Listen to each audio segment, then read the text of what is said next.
இலங்கையில இந்த சிறைச்சாலை கலவரங்கள், சிறைச்சாலை பதட்டம் என்பது ஒரு மிகப்பெரிய ஒரு தலைவலியை ஏற்படுத்தி இருக்கிறது.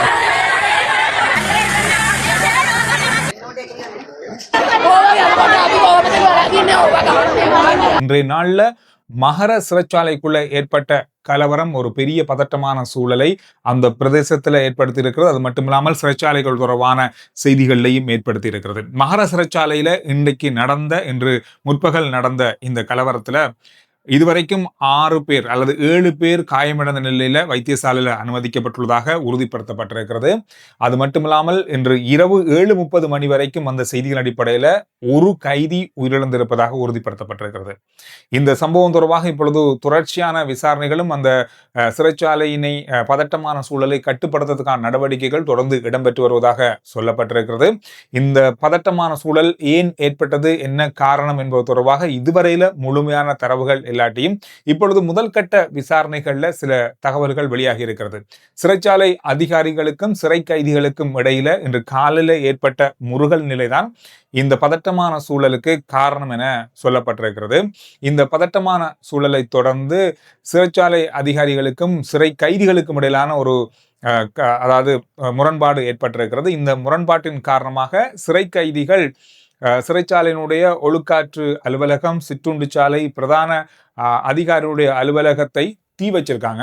இதன் காரணமாக சிறைச்சாலைக்குள்ள பாரிய அளவான ஒரு தீப்பரவல் ஏற்பட்டு இந்த தீப்பரவலை கட்டுப்படுத்துவதற்கான நடவடிக்கைகள் மேற்கொள்ளப்பட்டது. எனவே இது இன்னும் அது தொடர்பான மீட்பு நடவடிக்கைகள் நடந்து கொண்டிருப்பதாக சொல்லப்படுது. இது தொடர்பான சேதங்கள், என்னென்ன கட்டடங்கள் சேதமாக இருக்கிறது என்பது தொடர்பாக இதுவரைக்கும் தகவல்கள் வெளியாகல.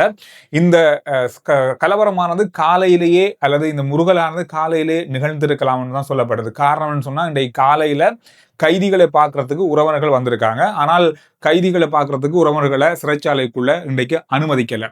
காலையிலிருந்தே இந்த உறவினர்கள் இந்த சிறைச்சாலையின் வெளிப்புற பகுதிகளில் தான் இருந்திருக்காங்க.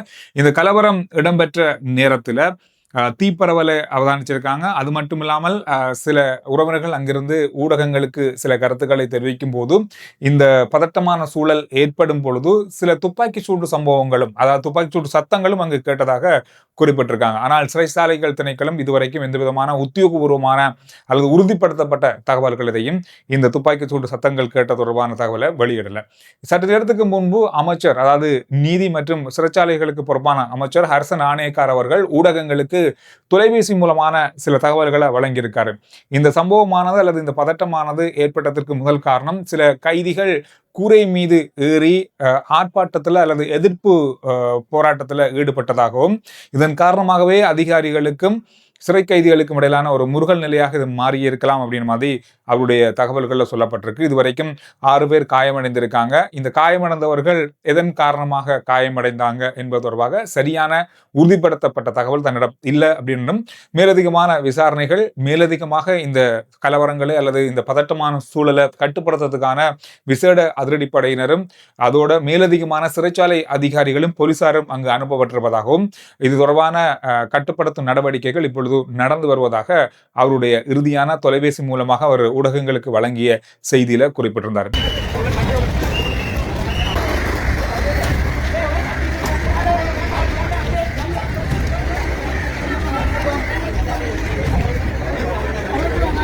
இந்த மகர சிறைச்சாலை கண்டி A1 வீதியில இருக்கிறது. அதாவது கம்பஹா கண்டி A1 வீதியில இருக்கிறது. இந்த சிறைச்சாலைக்குள்ள எத்தனை கைதிகள் இதுவரைக்கும் இருக்காங்க, அதாவது இப்போது வரைக்கும் இருக்காங்க அப்படின்னு சரியான தரவுகள் இல்லை. ஆனால் இதுக்குள்ள ஒரு 1000 சிறை கைதிகள் இருக்கலாம்னு சொல்லப்படுது. காரணம் இது பெரிய ஒரு சிறைச்சாலை. ஆனால் கடந்த நாட்களில் எடுக்கப்பட்ட தரவுகள், வெளியிடப்பட்ட செய்திகளின் அடிப்படையில் பார்த்தா ஒரு சிறைச்சாலையில கொள்ளளவை விட 3 முதல் 4 மடங்கு கைதிகள் இருக்காங்க அப்படின்னு சொல்லி தான் சொல்லப்படுது. அப்படி பார்த்தா ஒரு 3000 முதல் 3500 கைதிகள் இதுக்குள்ள இருக்கலாம்னு சொல்லப்படுது. நம்முடைய இலங்கையினுடைய சிறைச்சாலையினுடைய அளவுகள் அல்லது சிறைச்சாலை இருக்கின்ற சிறைச்சாலைகளுக்குள்ள கிட்டத்தட்ட 11,500 சிறை கைதிகள் தான் தடுத்து வைக்கலாம். ஆனால் இப்பொழுது இருக்கின்ற நிலைமையில 40,000க்கும் அதிகமான சிறை கைதிகள் இருக்காங்க. 3 முதல் 4, 5 மடங்குகள் சில சிறைச்சாலைகள்லையும் இருக்காங்க. எனவே அந்த மாதிரி ஒரு நிலைமையா இந்த மகர சிறைச்சாலைக்குள்ள இருக்கு அப்படின்னு சொல்லி இதுவரைக்கும் எந்த தகவலும் இல்லை.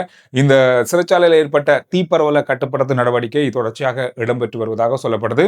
இந்த மகர சிறைச்சாலையை அண்மித்த பகுதிகளில் உறவினர்கள் இப்பொழுது கூடியிருக்காங்க. ஏற்கனவே காலையில பார்வையிட வந்த உறவினர்கள் பதட்டமான சூழல் ஏற்பட்டதுக்கு பிறகு இன்னும் பல இடங்கள்ல இருந்து சிறை கைதிகளுடைய உறவினர்கள் அந்த பிரதேசத்துல வந்திருப்பதாகவும் சொல்லப்பட்டிருக்கு. எனவே அதிகளவான அதி உச்ச பாதுகாப்பும் அதிகளவான படையினரும் பாதுகாப்பு பிரிவினரும் அங்கு அனுப்பி வைக்கப்பட்டுள்ளதாக இறுதியாக கிடைத்த செய்திகள்ல குறிப்பிடப்பட்டிருக்கு. நேற்றிலிருந்து இன்றைக்கு வரைக்கும் அதிகமா எல்லா ஊடகங்கள்லையும் பார்க்கப்பட்ட செய்தியில மிக முக்கியமான செய்தி, நேற்றைய நாள்ல ஈஸ்டர் குண்டு தாக்குதல் தொடர்பாக வழங்கப்பட்ட இரண்டு தீர்ப்புகளுமே மரண தண்டனை தீர்ப்புகள்.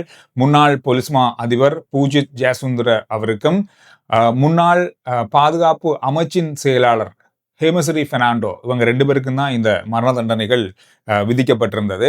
நேற்று நீதிமன்றத்தில் இந்த தீர்ப்பு வழங்குறதுக்கு முதல்ல 2 பேருக்கும், அதாவது ஹேமஸ்ரீ பெர்னாண்டோ அவருக்கும் முன்னாள் பொலிஸ்மா அதிபர் பூஜி ஜெயசுந்தர் அவருக்கும் சில தகவல்களை வழங்குறதுக்கும் அல்லது அவங்களுடைய கருத்துக்களை கூறுறதுக்கும் நீதிமன்றம் அனுமதி வழங்கியிருக்காங்க.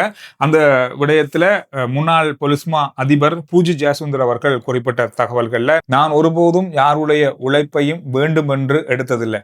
பொலிஸ்மா அதிபராக தேசிய பாதுகாப்புக்கான பொறுப்புகள் எனக்கு இருந்ததை நான் ஏற்றுக்கொள்றேன். ஆனால் இந்த சம்பவத்துல தொடர்புடையவர்கள் பலர் விடுவிக்கப்பட்டுள்ள நிலையில் நான் மட்டும் தொடர்ந்தும் சட்ட நடவடிக்கைகளுக்குள்ள அழுத்தங்களுக்கும் உள்ளாகி இருக்கிறேன்.